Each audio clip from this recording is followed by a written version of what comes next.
Good good morning 11th class chemistry की class में आप लोगों का स्वागत है। हमने परमाणु संरचना टॉपिक पूरा कर लिया है। अब हमारा नया चैप्टर जो स्टार्ट चल रहा है वो कौन सा है बेटा? रासायनिक बंध, केमिकल बॉन्ड। चैप्टर कौन सा है ये? फोर्थ चैप्टर हमारा कौन सा है बेटा? Chemical bond. इस केमिकल बॉन्ड में हमने क्या क्या पढ़ लिया बेटा? एक तो हमने सबसे पहले रासायनिक बंध क्या होता है इसके बारे में पढ़ा। मैं हमेशा हर वीडियो में जो भी प्रीवियस क्लास में पढ़ाया जा रहा है उसको 5-7 मिनट रिकॉल करवाता हूँ बच्चे से, जिससे कि बच्चे कोई चीज़ भूले नहीं, हर चीज़ उन्हें क्लियर रहे। रासायनिक बंध के प्रकार। रासायनिक बंध के प्रकार में हमने कौन से बंध पढ़े अभी तक? आयनिक बंध। आयनिक बंध क्या होता है इसके बारे में हमने पढ़ा, और आयनिक यौगिकों के गुणों के बारे में भी हमने पढ़ा। आयनिक बंध क्या होता है, आयनिक यौगिकों के गुण क्या होते हैं, आयनिक बंध का निर्माण कैसे हुआ, इन सब के बारे में हमने अध्ययन किया। फिर हमने कौन सा टॉपिक पढ़ा? सहसंयोजक बंध। सहसंयोजक बंध के बारे में हमने पढ़ा कि सहसंयोजक बंध जो होता है वो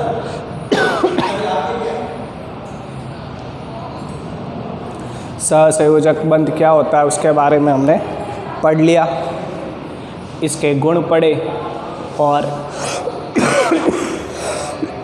सहसंयोजक बंध के प्रकारों के बारे में हमने पढ़ा। आज हम जो नया टॉपिक शुरू कर रहे हैं, अब हम बंध को रोक रहे हैं थोड़ा, ताकि धीरे धीरे हम दूसरे टॉपिक भी साथ साथ लेते रहे। बाकी के जो बंध है, 1-2 बंद ही है जो हम बाद में और पढ़ेंगे, ठीक है ना। अब हम देखते हैं लुईस कॉसेल का सिद्धांत। लुईस और कॉसेल ये 2 साइंटिस्ट हुए थे जिन्होंने लुईस और कॉसेल का सिद्धांत दिया। होता क्या है लुईस कॉसेल का सिद्धांत? तो देखो, इस सिद्धांत के अनुसार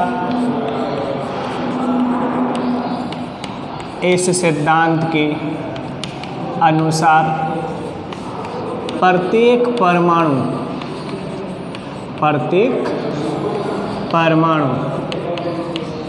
अपने बाहरी कोश में, प्रत्येक परमाणु अपने बाहरी मतलब सबसे बाहर वाला, अपने बाहरी कोश में 8 इलेक्ट्रॉन, कितने इलेक्ट्रॉन? 8 इलेक्ट्रॉन करके अष्टक पूर्ण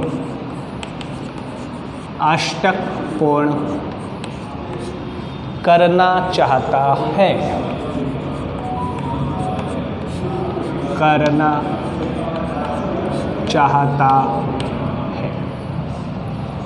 लुईस कॉसेल का सिद्धांत हम पढ़ रहे हैं। इस सिद्धांत के अनुसार प्रत्येक परमाणु अपने बाहरी कोश में 8 इलेक्ट्रॉन करके अष्टक पूर्ण करना चाहता है।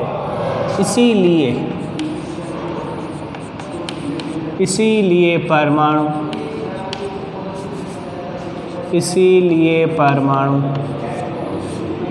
इलेक्ट्रॉनों का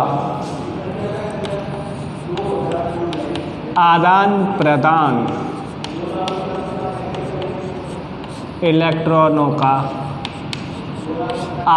प्रदान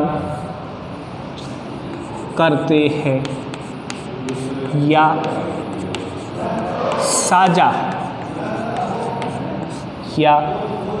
साझा करके अपने बाह्यतम कोश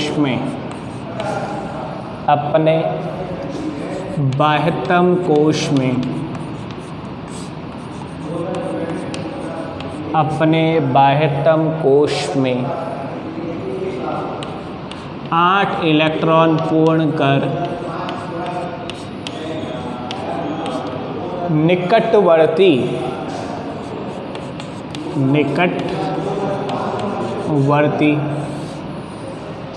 अक्रिय गैस के समान निकटवर्ती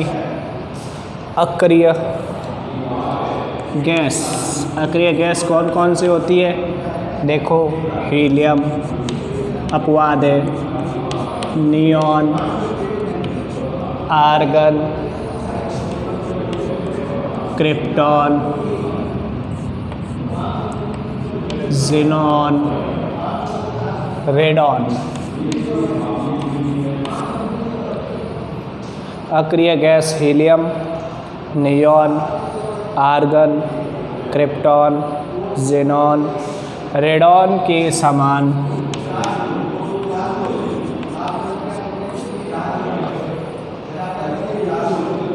विन्यास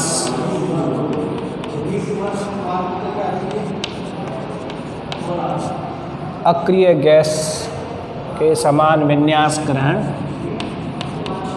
करती है, जिसे लुईस कौशल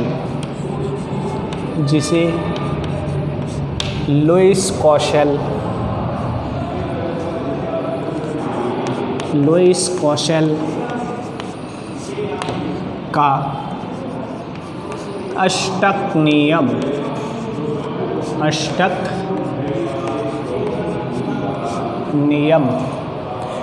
कहते हैं। लुईस कौशल का अष्टक नियम का मतलब होता है 8 इलेक्ट्रॉनों को पूर्ण करना, अष्टक नियम कहते हैं। समझ में आ गई बात? क्या होता है नियम? इस सिद्धांत के अनुसार प्रत्येक परमाणु, कोई भी परमाणु हो, चाहे नाइट्रोजन है, ऑक्सीजन है, हाइड्रोजन है, क्लोरीन है, सोडियम है, फास्फोरस है, any element of periodic table, प्रत्येक परमाणु ये चाहता है कि मेरे बाहरी कोश में 8 इलेक्ट्रॉन हो जाए। इन 8 इलेक्ट्रॉनों को करने के लिए प्रत्येक परमाणु किसी न किसी अन्य परमाणु या स्वयं के परमाणु से क्रिया कर अणु का निर्माण करने का प्रयास करता है। इसके लिए इलेक्ट्रॉनों का साझा या इलेक्ट्रॉनों का आदान प्रदान करता है, जिसके कारण इलेक्ट्रॉनों का अष्टक पूर्ण हो जाता है। इसे हम लुईस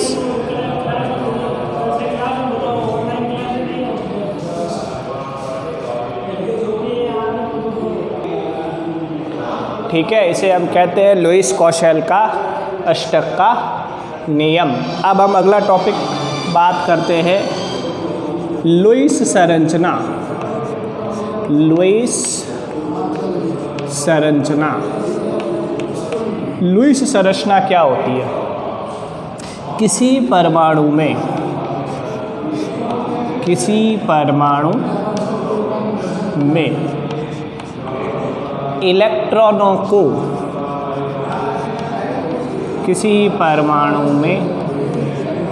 इलेक्ट्रॉनों को बिंदुवत डॉटेड फॉर्म में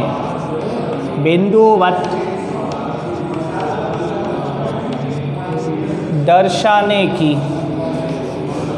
प्रक्रिया, किसी परमाणु में इलेक्ट्रॉन को बिंदुवत दर्शाने की प्रक्रिया को लुईस संरचना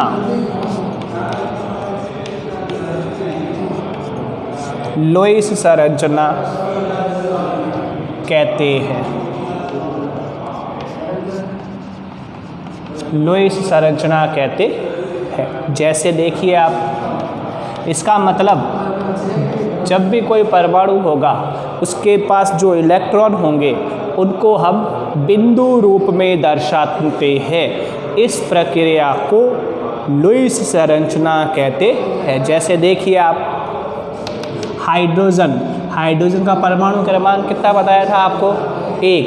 तो इसके पास इलेक्ट्रॉन भी कितने होंगे? 1। उसको हम किससे शो करेंगे?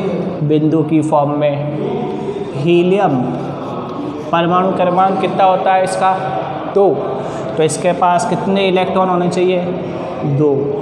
समझ में आ गई बात? लिथियम का परमाणु क्रमांक कितना होता है? 3। तो इसके पास कितने इलेक्ट्रॉन होंगे? 3। तो ये देखो 1 इलेक्ट्रॉन, 2 इलेक्ट्रॉन, 3 इलेक्ट्रॉन। समझ में आ रही बात? बेरिलियम बेरिलियम के पास कितने इलेक्ट्रॉन होते हैं बेटा? 4, क्योंकि इसका परमाणु क्रमांक कितना होता है? 4। तो देखो 1 2 3, ये हो गया बेरिलियम। फिर आता है बोरॉन का परमाणु क्रमांक कितना होता है? 5। तो इसके बाह्यतम कोश 5। तो इसके ये हमने इलेक्ट्रॉनों को शो किया 5। सारे इलेक्ट्रॉनों को हमने शो कर रहे हैं। कार्बन 1 2 3 4 5 और 6। समझ में आ गई बात? नाइट्रोजन 1 2 3 4 5 6 7। ये क्या कहलाता है बेटा? नाइट्रोजन में हमने जो इलेक्ट्रॉन होते हैं इसको बिंदुवत दर्शाया है। इसी को हम क्या कहते हैं? लुईस संरचना। ऑक्सीजन 1 2 3 4 5 6 7 8। ऑक्सीजन के बाद फ्लोरीन 1 2 3 4 5 6 7 8 और 9, क्योंकि फ्लोरीन का परमाणु क्रमांक कितना होता है? 9। तो इसके पास इलेक्ट्रॉन भी कितने होंगे? 9। नियॉन 1 2 3 4 5 6 7 8 9 और 10। कितने इलेक्ट्रॉन होंगे इसके पास? 10 इलेक्ट्रॉन होते हैं। तो इस तरह से हमने क्या पढ़ा आज? लुईस कौशल का सिद्धांत। इस सिद्धांत के अनुसार प्रत्येक परमाणु अपने बाहरी कोश में 8 इलेक्ट्रॉन करके अष्टक पूर्ण करना चाहता है। इसीलिए परमाणु इलेक्ट्रॉनों का आदान प्रदान करते हैं या साझा करके अपने बाह्यतम कोश में 8 इलेक्ट्रॉन पूर्ण कर निकटवर्ती अक्रिय gas helium, neon, argon, krypton, xenon, radon के समान विन्यास ग्रहण करती है, जिसे लुईस कौशल का अष्टक का नियम कहते हैं। समझ में आ गई बात? लुईस संरचना क्या होती है? किसी परमाणु में इलेक्ट्रॉनों को बिंदुवत दर्शाने की प्रक्रिया को लुईस संरचना कहते हैं। समझ में आ गई बात?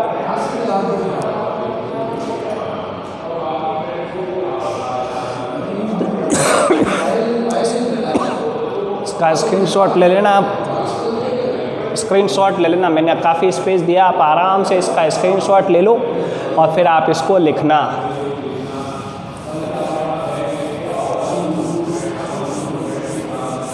अब हम करेंगे हमने जो बंध पढ़े थे, आयनिक बंध, सहसंयोजक बंध। अब हम पढ़ेंगे इसमें आगे।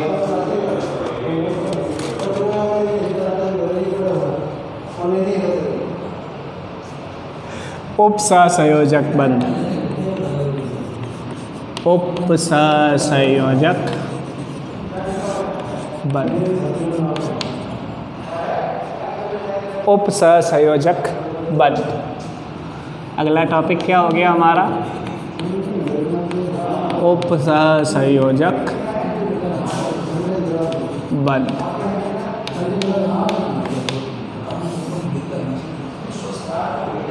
इस सिद्धांत के अनुसार उपसहसंयोजक बंध क्या होता है? वह बंध जिसमें एक परमाणु के द्वारा, वह बंध जिसमें एक परमाणु के द्वारा दूसरे परमाणु को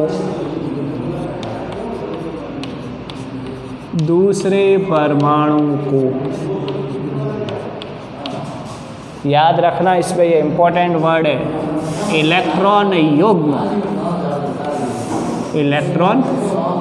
युग्म दान किया जाता है।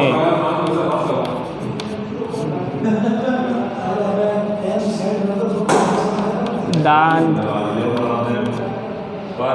किया जाता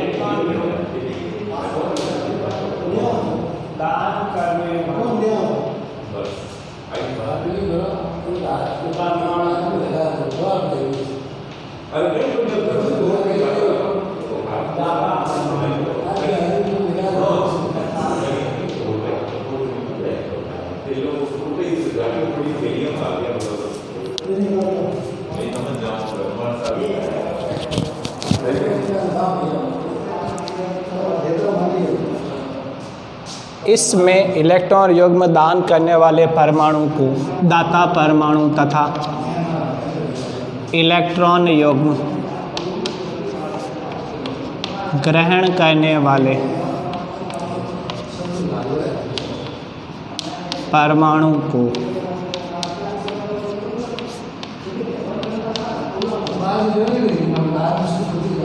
ग्राही परमाणु कहते हैं। ठीक है, अब देखो कैसे, उदाहरण देखो, अमोनिया का BF3 से संयोजन, ठीक है, तो ये देखो, ये अमोनिया के पास एकाकी इलेक्ट्रॉन युग्म और ये 3 बंद, ये NH3, ये अमोनिया है। ये अमोनिया क्या करेगा? अपने ये इलेक्ट्रॉन युग्म किसी को दान देगा? BF3, क्योंकि BF3 के पास इलेक्ट्रॉन की कमी है, तो क्या हो जाएगा? ये NH3 और ये इसने अपने इलेक्ट्रॉन युग्म किसको दान किए? बोरॉन को। BF